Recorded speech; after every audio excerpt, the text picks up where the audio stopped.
And now I'd like to introduce our guest speaker, Dr. Ginny Maril. She is a licensed psychologist and a clinical director at the University of Texas at Austin's Counseling and Mental Health Center.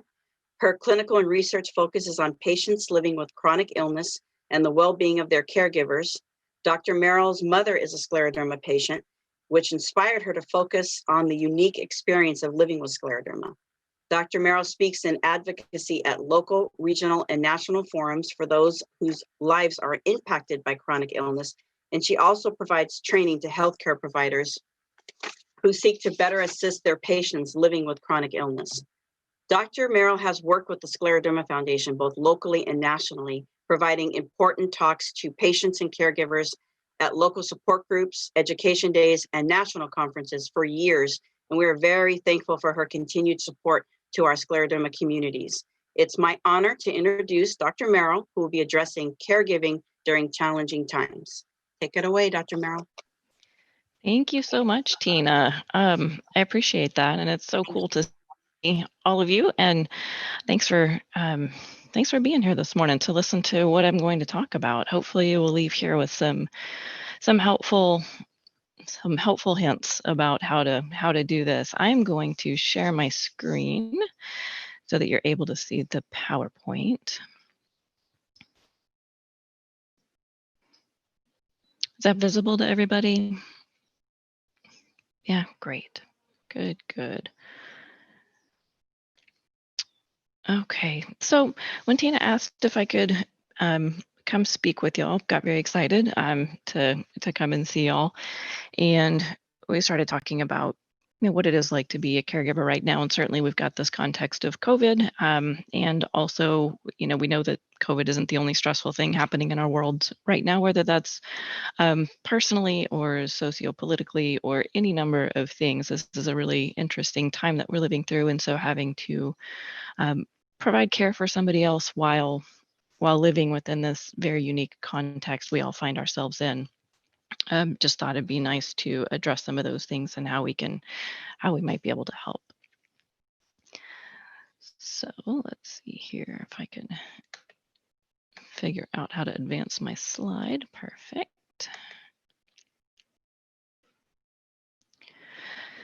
So Tina was kind enough to introduce me. I'm a licensed clinical psychologist. I did recently relocate to Austin, Texas from Southern California. I was living in the San Fernando Valley, and I worked up in Thousand Oaks at Cal Lutheran University.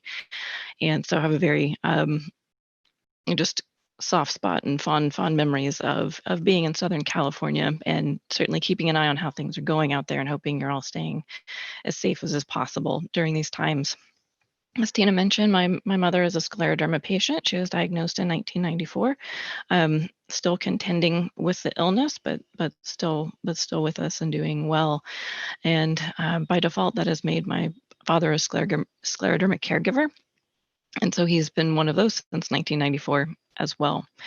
A little bit about who I am. I shared some of my preferred coping strategies, and we will revisit these a little bit later, but things I really like to do are live music. I love to travel. I love spending time with small groups of close friends, long dinners, wine, the ocean, and nice controlled tasks with beginnings and ends. These are some of the things that I do to cope, and I'll encourage you throughout this presentation to think about what are some of the things that you do to cope as well.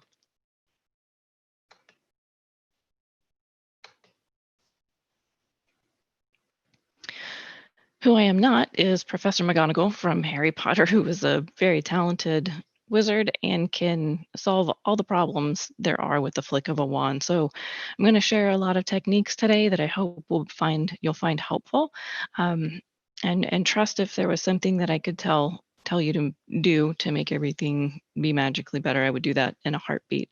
But some of these things that I'm sharing with you are things that take time and practice, but have been shown to be really effective in coping with caregiver stress and honestly just stress in general. So I always like to start this presentation before I go into some of the tougher things with a reminder that there are a lot of things that are positive about being able to provide care to somebody. People experience increased self-esteem, improved self-efficacy.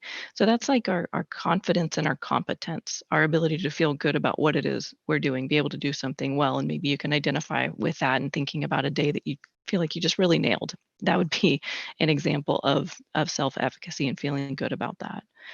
We've seen personal growth come from it, increase in compassion, a sense of community that I think is so brilliantly shared here in this space right now, even hearing about everything Emmanuel named that y'all are going to be doing in the near future. It's really fantastic.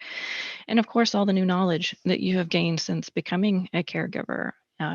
And certainly since becoming a patient, everybody gets a crash course in all sorts of new information. So those are just some things to keep in mind as far as the positive effects of caregiving. And we also know that there are some dangers of of of getting out of balance as well. And so when we feel extreme stress or prolonged stress, a number of different things can happen. And those are things you've probably heard about, things like burnout. You might have heard the term compassion fatigue. And those things result eventually in physical dysregulation for some reasons that we're going to talk about. We're also going to talk about how we can combat the physical dysregulation. So when we think about burnout, these are some of the common things that people report as a result. And you might want to take a look at the list, see if there's anything that's speaking to you that you notice, yeah, that might be one of my things, because it's important to be able to recognize which of these things are things that happen to you, because that's going to be a bit of a warning sign, right? Or a red flag of, okay, I'm noticing that um, maybe I'm picking fights with others, or I'm being short with other people. That might be a little warning sign to me that I might be feeling burned out, which means I need to do something a little bit different in order to combat the burnout. So we see things like, compromised immune systems as a result of feeling burnt out, sleep and appetite being impacted. That can be sleeping too much or too little, eating too much or too little. Really depends person to person. Some of the less common ones, or things that we might not associate with feeling burnt out, are things like indecisiveness or problems concentrating. We might not link that to that. We might just describe ourselves as absent-minded or feel like we're just not really together at the moment. But those really can be signs of feeling burnt out as well. And many times when we're doing for others and not doing for ourselves, at kind of at the same level, these are the things that start creeping up. Now, if we then add the complication or the context of COVID to what we're already coping with, this is what we're seeing. So historically, disasters and recessions are always associated with higher rates of distress and psychiatric disorders. That makes a lot of sense. A lot of the data that we have and that we're looking at right now, however, it's different because it's typically looking at natural disasters, which occur and then they begin to resolve quickly. Like that time of stress happens typically quickly and it's resolved. We know that has not been the case for COVID, right? It is continuing to happen. It is still going on. So we haven't really had that time of like, okay, that's over and now we get to move forward. We're still in it. So what we are seeing are higher rates of depressive disorders and anxiety disorders, seeing higher rates of relapse for people who have alcohol use disorders, seeing higher rates of trauma, higher rates of suicidal ideation, higher rates of substance use, particularly opiate overdose. That's been in the news a bit, but also definitely substance use in general has been increasing since the pandemic began.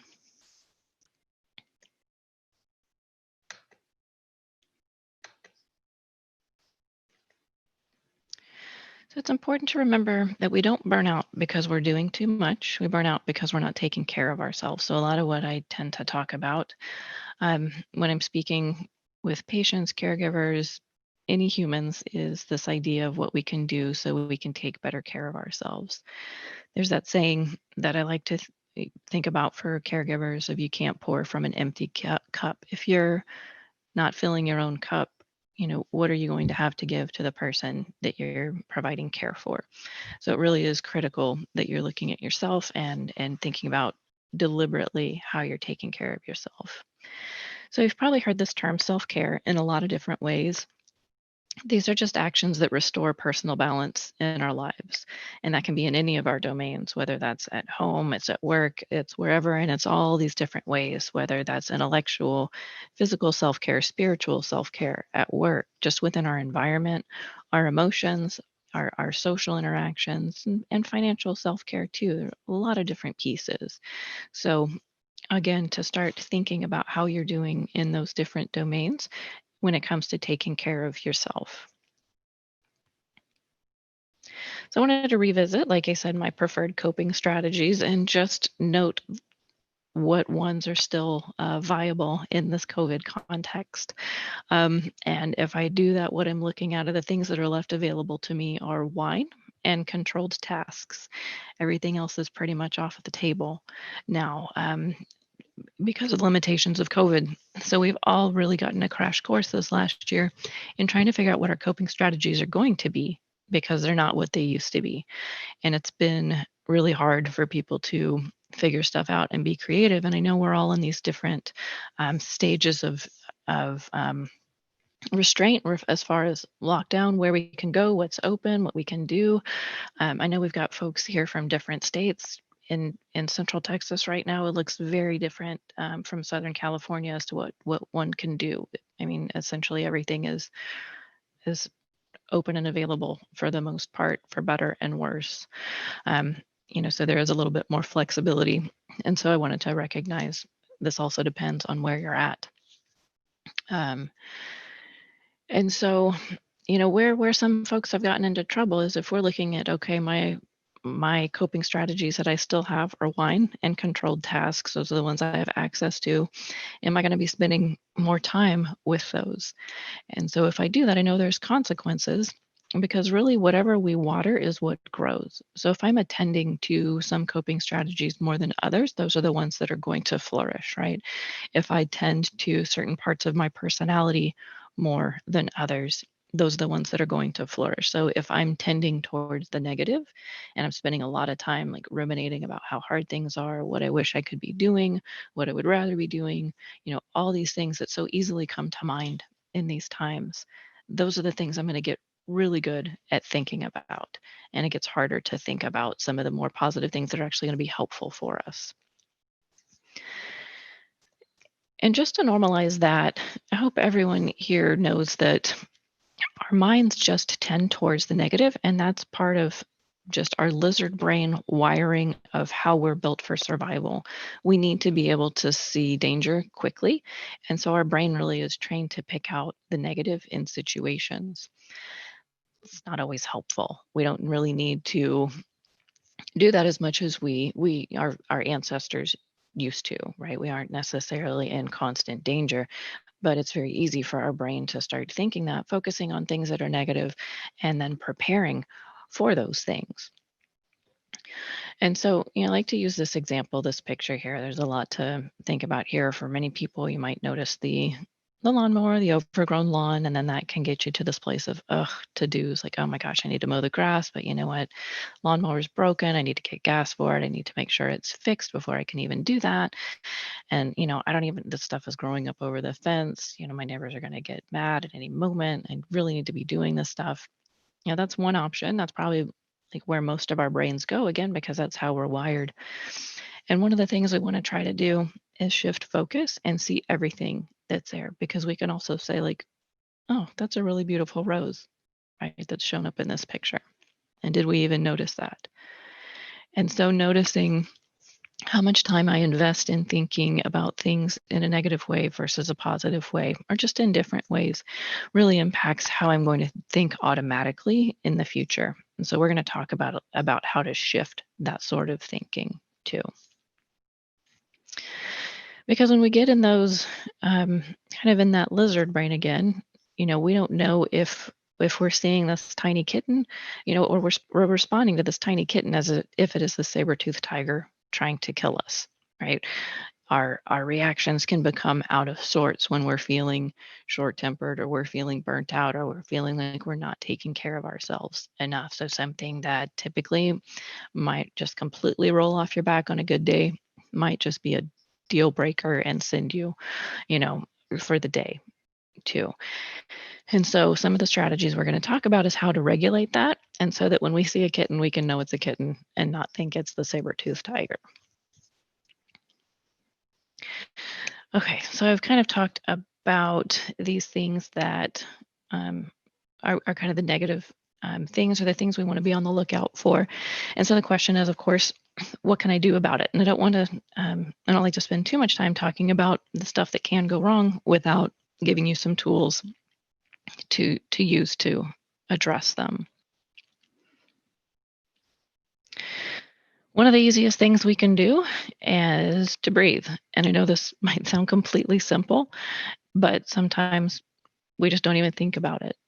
Breathing is often something we can take for granted. If anybody in the room is a scleroderma patient with lung involvement, you don't take it for granted. You're much more aware of it than those of us who are able-bodied. But we know that just doing some breathing exercises does wonders to slow down our heart rate, the flow of oxygen to our brain, and it helps us just re-regulate just by engaging our lungs. If there are patients in the room who do have lung involvement and have a hard time feeling like you can't get a good deep breath, the best thing you can do is to just do the biggest exhale that you can, and then your lungs will automatically refill with however much is comfortable and okay. So I like this little animation because it's a little bit hypnotic, but it also helps us pace. So as it expands, that's your inhale, and as it contracts, that's your exhale. And just by doing that, we can start to regulate some of those systems in our bodies that are triggering the stress response.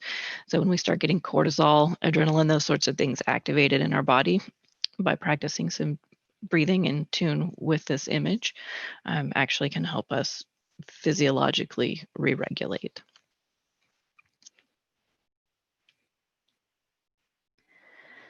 Something else that can be really helpful is practicing gratitude. And please don't hear this as Pollyanna-ish, as far as, if you just do this, you're going to feel great all the time. That's not at all what I'm saying. I don't purport to be so naive. It would be wonderful if it did work that way. But what we do know is we're getting some pretty cool science back on practicing gratitude and the impacts it has on the brain. So practicing gratitude actually helps us overcome that natural bias towards negativity that I was speaking about just a minute ago. What the research is showing is that people who are practicing gratitude have all these results. They're happier, less depressed, less stressed, feel more satisfied with relationships, have a higher sense of purpose, better coping skills, less trouble sleeping, and stronger circles of support. And the effects seem to be long lasting. After a week of practicing gratitude, people were happier at both 3 and 6 months. So it's pretty cool that it endures if we can practice. This doesn't have to be a complicated practice. Something I try to do is, if I wake up and I catch myself, if I recognize that I'm cranky, or maybe I'm not looking forward to going into 8 or 9 hours of Zoom meetings for the day, I really try to stop down and just think about what I am grateful for. And some days that's easier than others, and keep a low bar on it, and don't judge the things that you are grateful for. Being grateful for having shelter, for having family or friends, or sometimes just in the shower having running water, being able to take a bath. There are a multitude of things to feel grateful about, and there's not a specific bar that we have to go above in what we're feeling grateful for in order for it to count towards some of those health benefits. Just being grateful helps towards that. So see what you can do about about doing that, I just tend to list things in my head. Some people like to keep a journal, some people like to write it down, keep track of those things, see how they change over time, or even go back and remind themselves maybe there are those days where it feels harder to connect with what you're feeling grateful for. And pulling up a journal or just some notes, your notes on your iPhone can help you get reconnected with some of those things you were feeling gratitude for.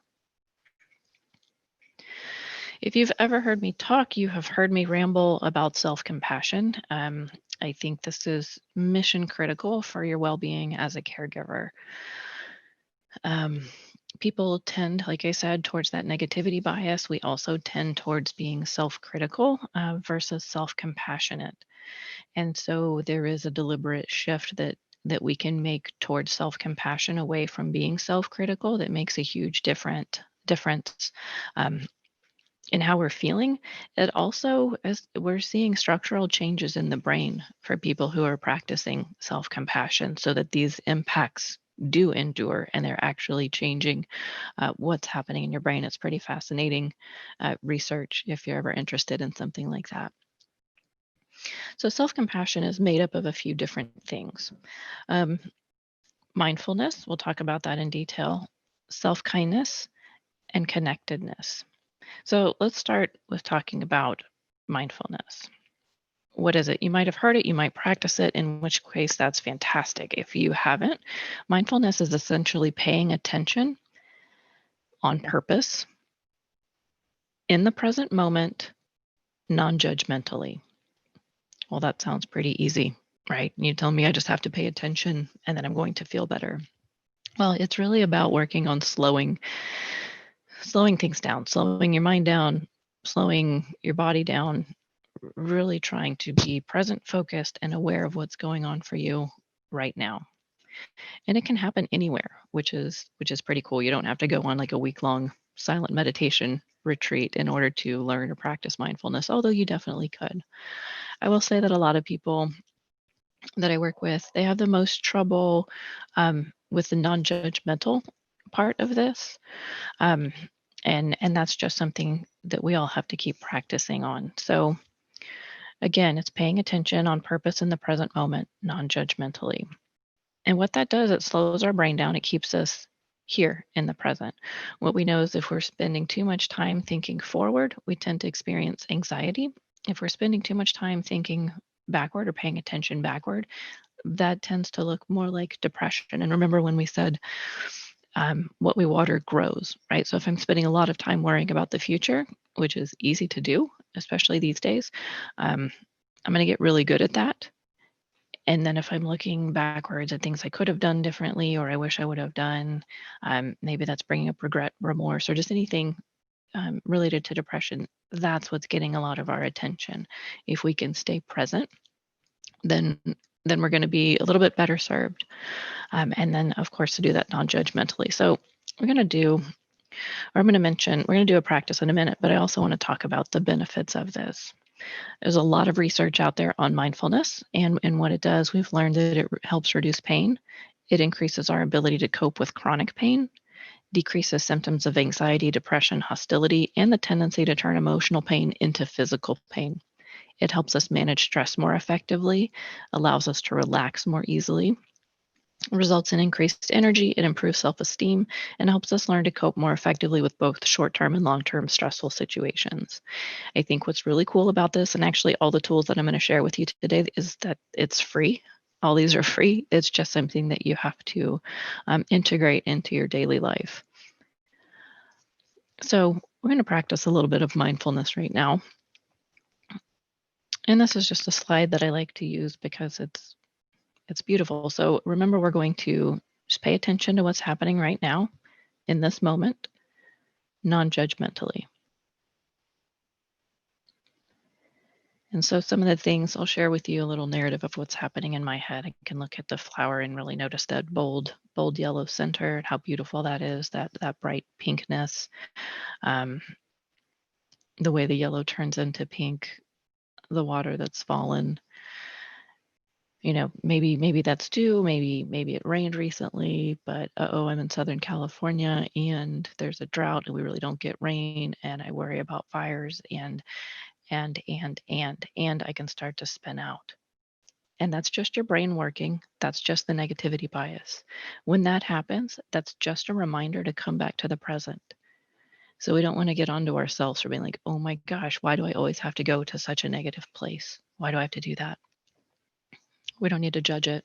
It just is, and it's what our brain does. And it's just a reminder to come back, right now, right here to this flower. So that's a very simple mindfulness practice that one can do. There are a lot of great tools out there, whether it's just they're free on YouTube. There's a really wonderful app that I like to use called Calm, associated with the website calm.com. They have a ton of mindfulness practices, meditations. They have a lot of free content.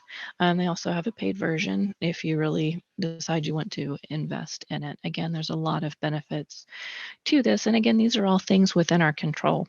As a caregiver, and certainly as a patient, there's a lot of stuff out of your control. And so being able to do some of these things helps us feel more in control of our situation. And again, I'm sharing some of these things, and they aren't easy. They take practice. It's like going to the gym. You're not just by willing your biceps to become stronger, it's not going to work. We have to practice them. So things like mindfulness, self-compassion, that breathing exercise, these all are things that take some practice, but our brain gets stronger at doing them, and soon they become more automatic, such that it's not even intentional that you're doing these things. As we build up some of those neuronal pathways, or those neuron pathways in the brain, they get stronger, just as if we were going to the gym. As we practice more, building that muscle, it's going to get easier to do these things, and you're going to see the benefits more quickly of it too. So another piece of self-compassion is self-kindness, which stands in direct opposition to self-criticism. So self-criticism, it is a motivating force. It is effective, but it's also strongly related to depression and dissatisfaction with life. So say that you have a really long to-do list, and a patient for whom you're caring just isn't in a good spot, and you need to step up today and do a lot of stuff. And let's say that you did 95% of the stuff on your to-do list and you forgot that one thing. How are you going to speak to yourself about forgetting that one thing? Are you going to beat yourself up? Oh my God, I'm so stupid. I can't believe that I forgot to do that one thing. It was right here on this list. I drove by there. I could have just gone and done it. Or can you approach it a little bit more compassionately? You know what? Got 95% of this stuff done. This I can do tomorrow. It's going to be okay. I had a lot on my mind, and I'm trying to get a lot done. And you might be able to see a differentiation there in how you speak to yourself versus how you might speak to someone else. It's typical that we give other people we extend them much more compassion than we do to ourselves. So something I like to encourage folks to do is think about how you might talk to a friend in a situation where you're being really hard on yourself. And I think some of the things that we might say to a friend is like, you've got a lot on your plate. You're trying to balance a lot. And I totally understand why that would happen. And I'm really sorry that it happened. Is there something I can do to help?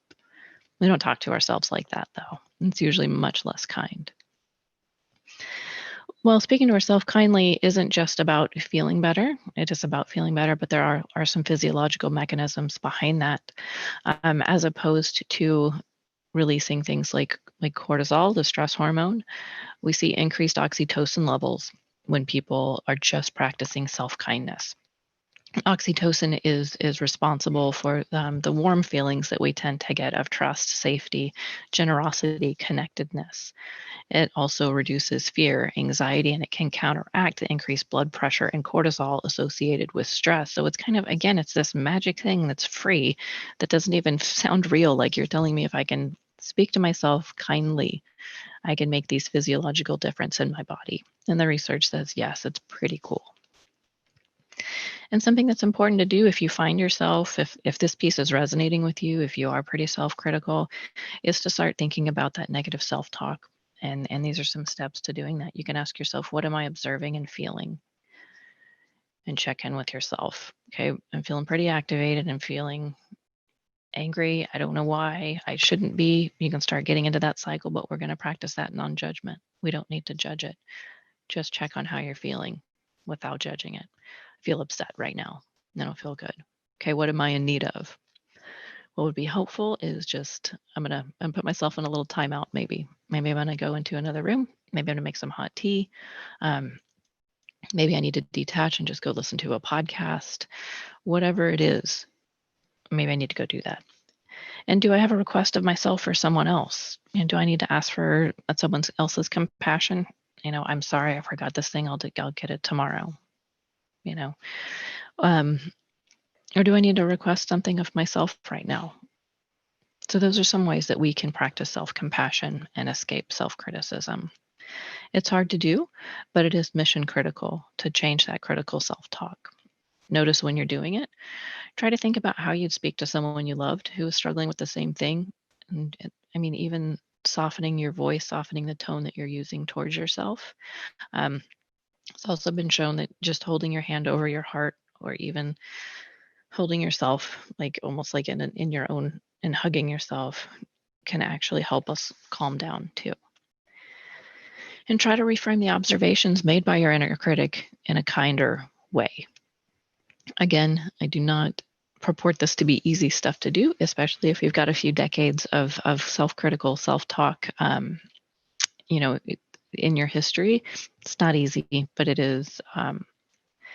It's just a relief to be able to have some space in your head where you don't feel like you're dogpiling onto all the other hard stuff that's already happening. Another thing that's become really critical that we do, especially in the time of COVID, is to try and build hope. We've known for years and years and years that when people don't have hope, these are the times when things get dangerous. And not that things are always this extreme, but clinically, when we are assessing for something like suicide, or suicidality, if someone's thinking about it, is to measure how much hope they have and things that they're looking forward to. So hope becomes very critical as well. And hope isn't just something that we have to take as it comes. It's something that we can actually practice and build. And some of the ways that we can do that are here. Practice having a positive outlook. Like you said, practicing gratitude is going to help on that. It's important to focus on the possibilities of what could happen. Even in spite of COVID, it's important to think about, what possibilities could lie ahead, and understanding that growth is possible, even in the context of COVID. I want to normalize so much that sadness and nostalgia are so normal in this context. It makes sense to feel bad and sad and wish that things were as they were. All that's normal. It doesn't mean that something is wrong with you at all. Try to remind yourself of your strengths. This can be hard if you've never taken stock of what your strengths are. If you haven't, take some time to do that. Think about what you're good at, because it's in the moments when things are really hard and we're faced with challenges that we need to rely on those strengths. So it's better to have those identified and be able to leverage those when we're having a difficult time. Practicing self-care helps build hope. Taking pride in your work helps build hope. And that can be, that can be at a job, that can be, crafting, that can be whatever it is that you're doing in your daily life, trying to take some pride in that.